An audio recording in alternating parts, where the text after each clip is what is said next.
Halo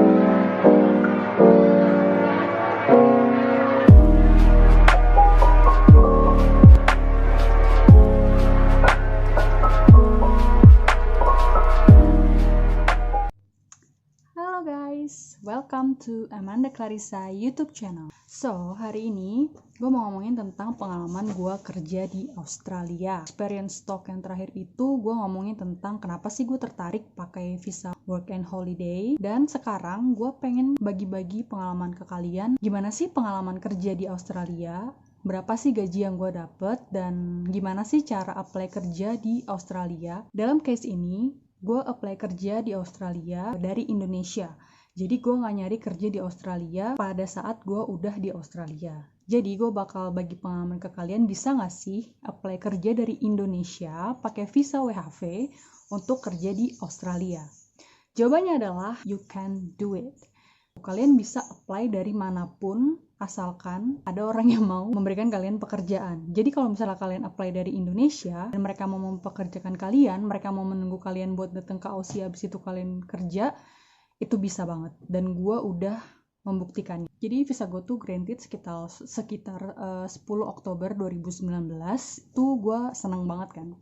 Tapi gue merencanakan buat pergi ke Australia itu sekitaran Juni atau Juli setelah lebaran gitu lah ya. Selama menunggu itu tuh kayak apa gue harus perginya Maret ya atau gue harus perginya April ya. Kayak waktu lo udah dapet visa itu dan lo udah bisa pergi tuh rasanya pengen buru-buru pergi gitu kan. Tapi gue nggak mau luntang-lantung di sini. Kayak gue nggak mau abis gue udah di Aussie gue malah spending much money, kayak gue gak punya kerjaan atau gue masih bingung gue mau kemana kayak gitu. Walaupun sebenarnya visa yang gue pegang itu adalah work and holiday visa. Gue bisa holiday juga, gue bisa kerja juga.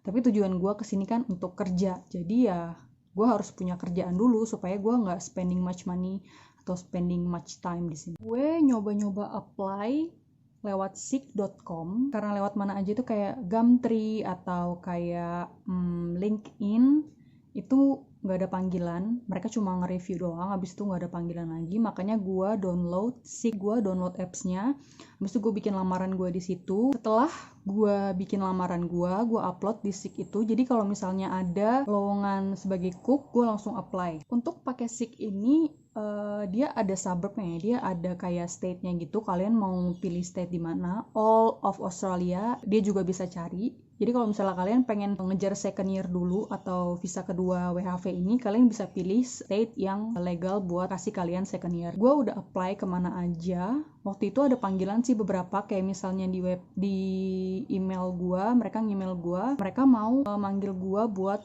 langsung trial. Sebenarnya di resume gue itu, gue udah tulis alamat gue di Indonesia dan nomor telepon gue di Indonesia, kayak gitu. Dan kebanyakan mereka nge-email gue, tapi mereka pengen gue udah ada di Aussie. Jadi kalau misalnya gue udah ada di Aussie tuh gampang banget, tinggal kesana trial dan it depends mereka suka sama kita atau enggak, kita dapat kerjaannya. Terus gue udah gak putus asa ya, gue tiap hari tuh gue buka terus gue lamar, gue buka gue lamar.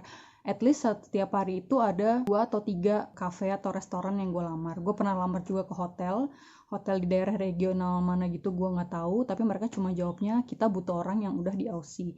Kalau misalnya lu udah ke Aussie, lu bisa hubungin kita lagi. Tiba-tiba gue dapet email dari salah satu cafe di Canberra ini. Yang lucunya lagi, si owner gue ini, dia ngirim gue email, terus dia nanya gue apa sih job desk lu selama bekerja di Indonesia, kayak ngapain aja. Gue jelasin itu semuanya di email. Dan setelah itu dia balas lagi, dia langsung minta nomor WhatsApp gue, interview gue by WhatsApp. Pada saat interview, itu lucu juga sih. Pada saat interview tuh dia nggak nanya apa-apa ya. Gue nggak tahu ya buat company lain atau owner yang lain itu kayak gimana, tapi owner gue pada saat nge-interview gue tuh cuma ngeliat muka gue, habis itu dia langsung 100% you are hired. Dan gue langsung cengok, hired? Gue di hire sama lu gitu? You don't ask me anything? No, I don't need that, dia bilang kayak gitu. Dan gue langsung dapat kerjaan itu. Terus setelah 1,5 bulan gue nge-apply terus dari Seek, dia langsung ngasih tahu gaji gue berapa, gue di hire apa aja yang gue dapetin. Dan kebetulan gue nge-apply full time, Jadi gue langsung dapat full time dan gue dapat annual leave juga. Gue semuanya dapat proper, dapat supper, dapat annual leave, dapat gaji full time. Tapi pada saat pertama kali itu gue masih dapat UMR ya. Dan UMR Aussie Cook itu 50.000 AUD per tahunnya. Jadi kalian bisa bagi itu per weeknya gue dapat berapa. Pokoknya pertama kali gue datang ke Aussie itu gue udah dapat UMR itu. Setelah gue di hire sama owner gue, nggak langsung resign gitu aja ya. Jadi gue bilang ke owner gue bisa resign dari restoran gue yang kemarin itu kayak 3 minggu. Jadi harusnya 1 month notice, tapi gue bikin itu jadi 3 weeks notice. Jadi gue bilang ke owner gue kalau gue bisa datang ke sana setelah 3 weeks. Akhirnya gue berangkat tanggal 23 November 2019 dan gue nyampe Canberra itu kayak tanggal 24 November. Gue mulai kerja itu tanggal kayaknya 26 November ya. Dia mundurin gue sehari. Waktu itu janjiannya 25 November, tapi pada tanggal 25 November itu dia gak ada di resto, jadi kayak gak bisa kasih gue tour gitulah. Kayak ini di mana, ini kayak gimana kerjaannya kayak gitu. Dan pengalaman gue kerja pertama kali di cafe gue, itu tuannya cafe menurut gue karena gak terlalu besar. Tapi pada saat itu sebelum COVID-19 itu dia masih sepi. Nggak sepi-sepi banget sih. Jadi kalau weekdays so-so nggak sepi banget, nggak rame banget. Tapi kalau weekend dia super rame. Karena kecil itu ya, kecil dan dia pas banget di tengah-tengah pusat perbelanjaan, jadi dia bisa rame banget. Pengalaman gue ya di hotel, di restoran. Tapi restoran di Indonesia dan restoran di Aussie itu it's totally different. Ya sama ya, bentuknya restoran, cuma cara kerja mereka itu WOW banget lah, wow banget. Tuh bener-bener kayak sebulan di sini gue banyak nangis kali ya. Nangisnya tuh kayak, ini kerja cepet banget sih. Sumpah, itu kerjanya tuh cepet banget. Tapi awal-awal sih gue masih yang dimaklumi karena gue punya skill, gue tahu caranya masak, tapi gue belum punya speed. Speed itu penting banget pada saat kalian kerja di Aussie karena mereka tuh ngitung kalian kan per hour ya. Even gue dapat full time, mereka tetap hitung per hour. Jadi ya 1 jam kerja itu lo harus kerja, ya lo bener-bener kerja, lo nggak boleh stop. Itu yang cepat banget. So itu kayak yang gila sih. Itu pengalaman yang paling wah banget sih Pak buat pertama kali kerja di Aussie. Gue di training tuh kayak sebulan 2 bulan ya, tapi gue tetap dapat gaji yang sama. Jadi teman gue yang resign itu ngajarin gue selama sebulan. Jadi dia tuh sebulan sebelum dia resign, dia harus ngajarin gue. Jadi dia ngajarin gue banyak hal banget dan gue untungnya cepat belajar dan gue cepat tahu dan gue nggak mau jadi yang so-so. Jadi dalam 3 bulan 4 bulan itu gue the fastest person in the kitchen. Bahkan gue ngalahin temen gue yang lebih senior daripada gue. Masuk minus apa enggak ya? Itu minusnya segitu ya. Itu minus, itu sesuatu yang negatif tapi sebenarnya positif gitu. Kerjanya cepat banget tapi ya bikin kinerja kita itu bagus banget. Kalau misalnya kita balik ke Indo ya. Minusnya lagi kalau full time itu long hoursnya kalau misalnya lu lembur sejam 2 jam ya tetap dihitungnya full time kayak gitu, tetap dihitungnya hoursnya weekly. Plusnya yang gue dapet itu ilmunya banyak banget. Walaupun ini cafe, mereka masaknya proper banget. Misalnya lu braise, ya udah mereka masak braise. Setelah 12 hours braise, pulled pork kayak gitu, ya tetap 12 jam mereka masaknya. Itu proper banget sih menurut gue. Cafe sekecil itu tuh kitchennya proper banget. Dan itu menurut gue bagus, nggak kayak di Indo kayak misalnya lu bikin rumah makan, kitchennya ya begitu, kompor linai, terus dandangnya begitu. Nah kalau di Aussie itu walaupun lu bikin bisnis kecil, lu harus punya proper kitchen. Plusnya lagi yang lainnya, dolarnya mantep banget. Ya nggak bisa dipungkirin sih ya, gaji di Aussie itu gede banget. Di sini tuh UMR-nya kalau per hour ya, kalau misalnya kalian casual itu 19, berapa dolar gitu, itu per hournya. Jadi kalau misalnya kalian pengen convert itu ke rupiah itu sekitaran 190.000 per hour. Jadi kalau misalnya kalian mau kerja banyak, ya kan, itu bisa banget.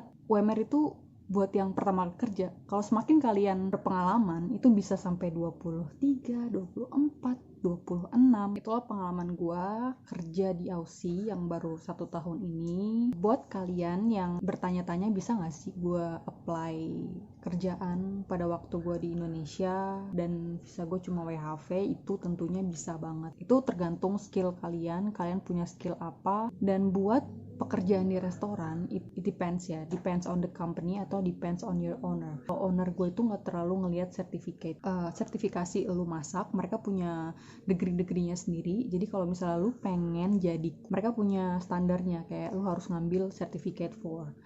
Kayak sekarang gue lagi ngambil certificate for supaya gue menjadi certified cook. Jadi gue punya ilmu-ilmu dasar kayak kebersihannya, tekniknya segala macem. Ya sebenarnya sama sih kayak sekolah masak gue yang sebelumnya, tapi lebih banyak ilmunya. Namanya juga certificate for. Jadi 1,5 tahun itu bener-bener full gue praktek masak, terus praktek kebersihan segala macam. Karena orang Aussie ini mereka picky banget dan mereka itu hati-hati banget sama makanan. Jadi kalau misalnya kita membahayakan mereka itu, kita bisa kena denda atau kita kena pidana ya, karena kita reckless atau kita nggak responsible sama diri kita sendiri pada saat kita memasak. Jadi kenapa owner restoran Aussie itu lebih memilih orang yang ada sertifikatnya, kayak certificate for atau diploma of hospitality, karena mereka udah ada basic knowledge tentang kebersihan dan bagaimana cara memasak. Gue punya saran juga buat kalian yang pengen nyoba apply kerja dari Indonesia.